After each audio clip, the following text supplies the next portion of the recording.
Life is constantly shifting. Our responsibility isn't to control the change, it's to discern how God is asking us to adjust.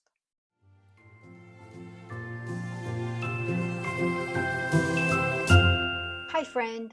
Welcome back to Amazing by Design. Today, I'm opening this episode with a question. Here it is.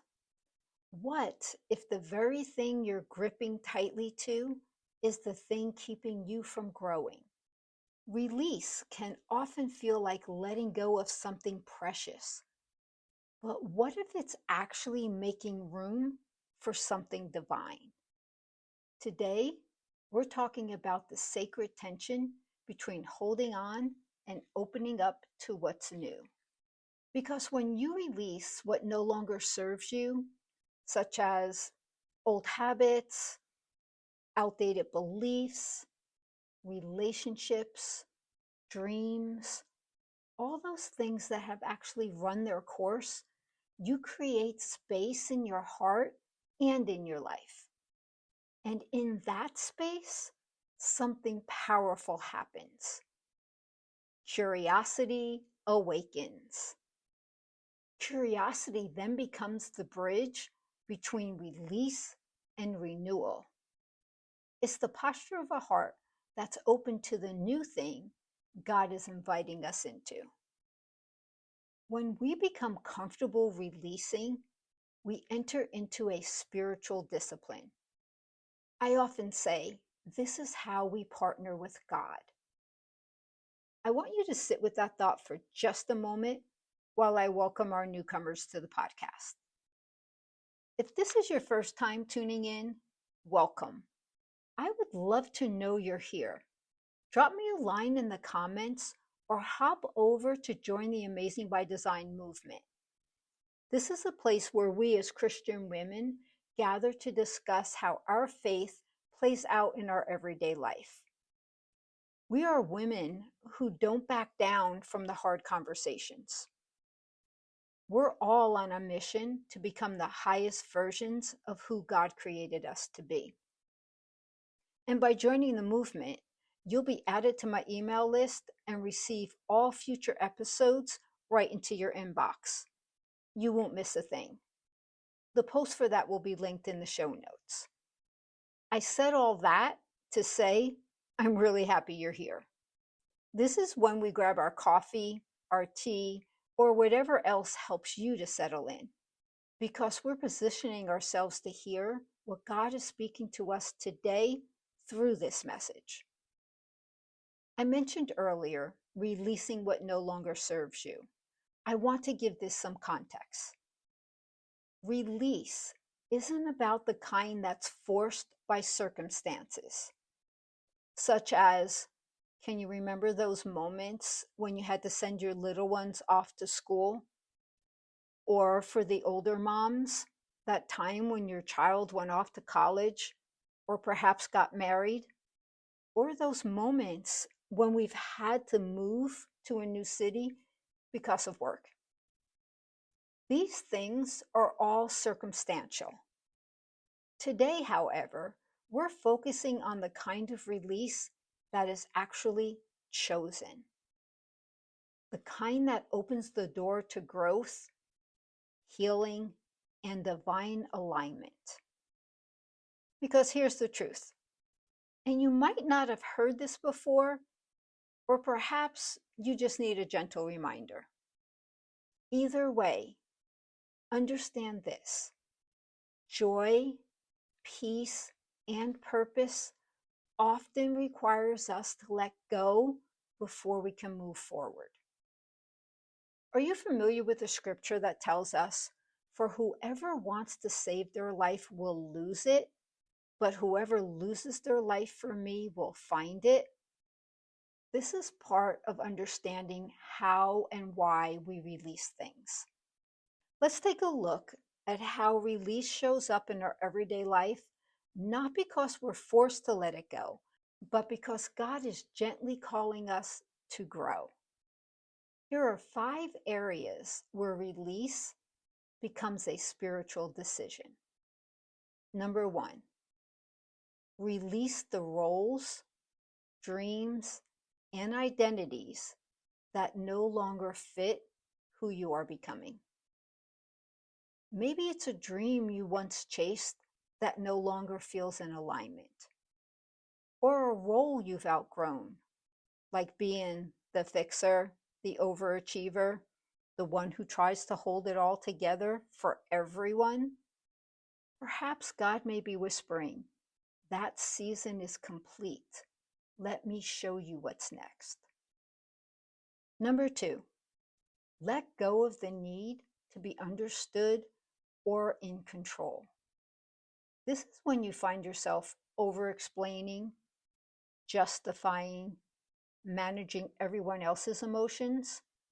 We all know that's exhausting. Yet without knowing there's a way out, we keep pushing through. And this may be your moment to choose peace over validation and trust over control. You do not have to hold everything together. That's God's job.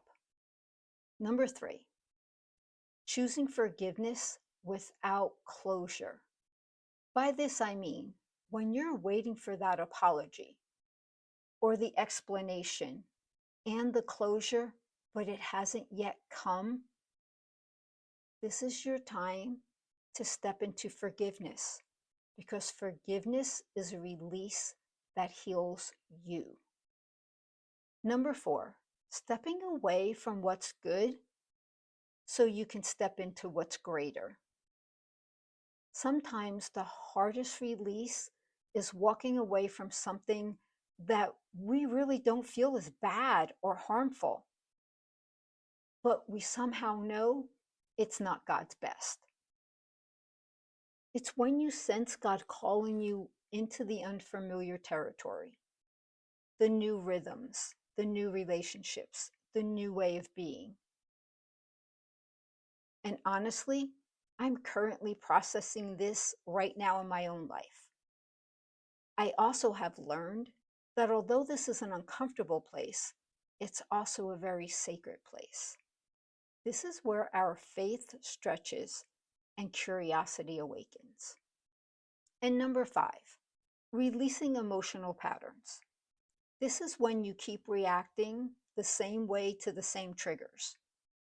You're exhausted from striving, from rushing.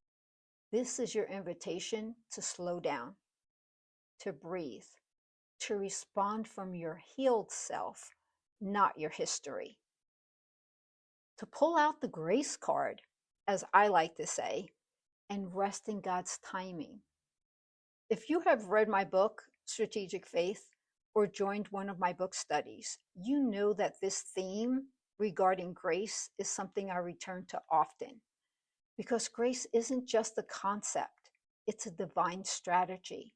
And when you learn to live from grace instead of from grind, everything shifts.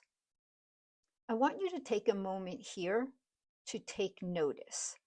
Which of these areas is God highlighting for you today? Where might He be asking you to loosen your grip? Not because you're losing something, but because He's making room for something greater. I get it. This can feel like a strong internal tug of war. And I understand this is especially hard for women. I coach many of my clients through these very pain points every day. Let's take a look at why this is such a struggle. As women, we're wired to nurture, to protect, and to hold things close.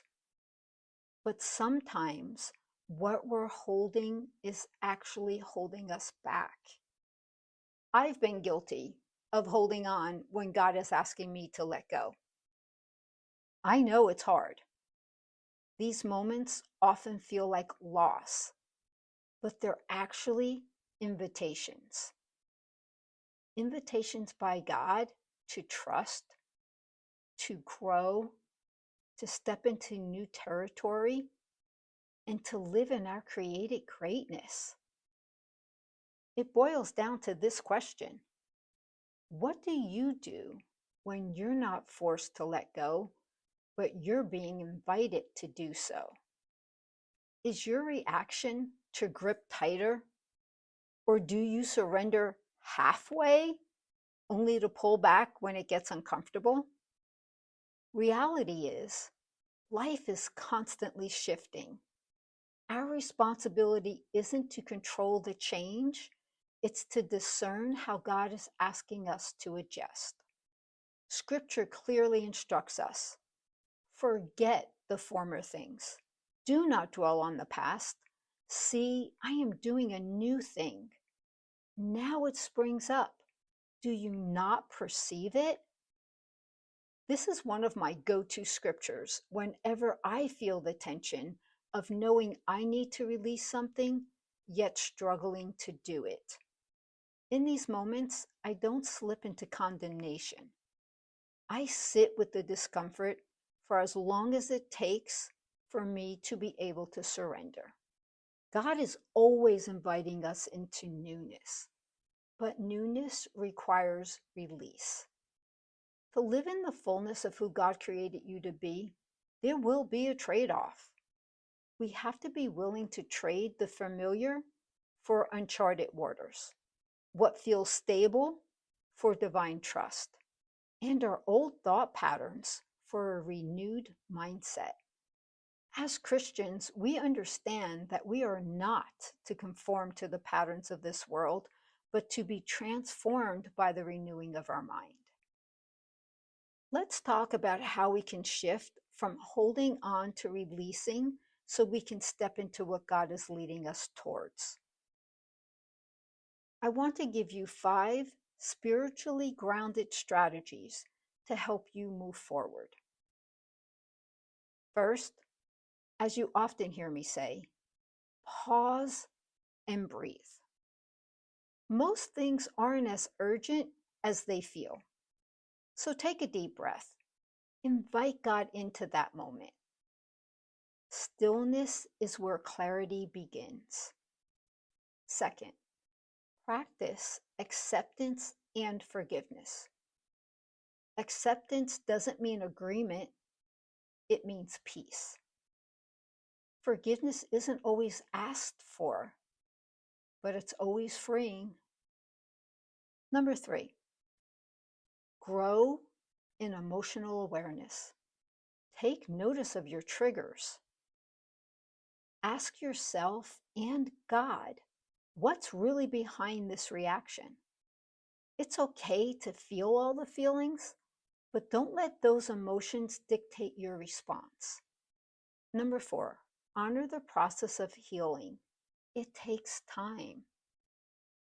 Don't rush your decisions or the need to process your emotions. Give it time. Give yourself grace to move at God's pace.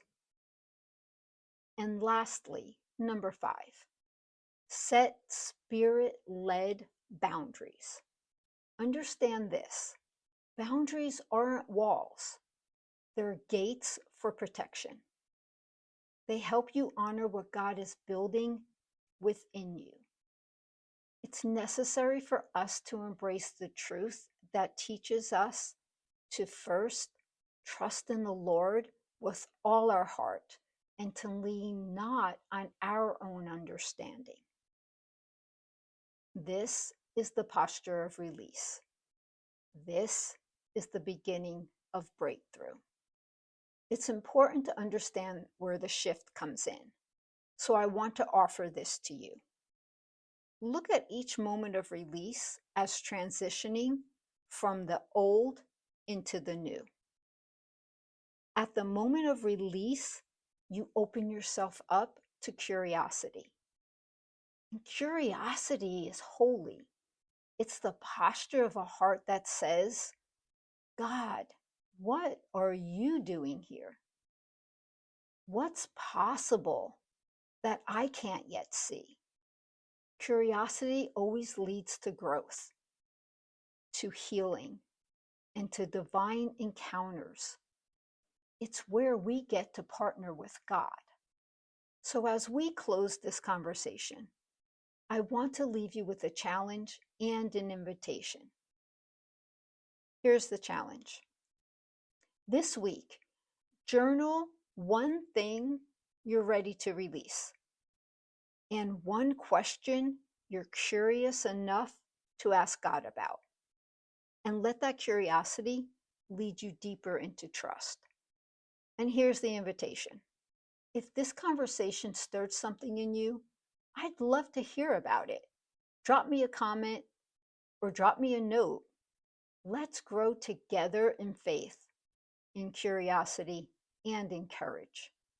And if you know you're ready to take the next step, not just reflect, but do the work that truly brings forth transformation for sustainable change, I'd love to personally invite you into my coaching program. It's where we take these conversations and turn them into real life action plans. I'll be back next week. Until then, receive this truth. You are chosen. You are loved. You are amazing by design.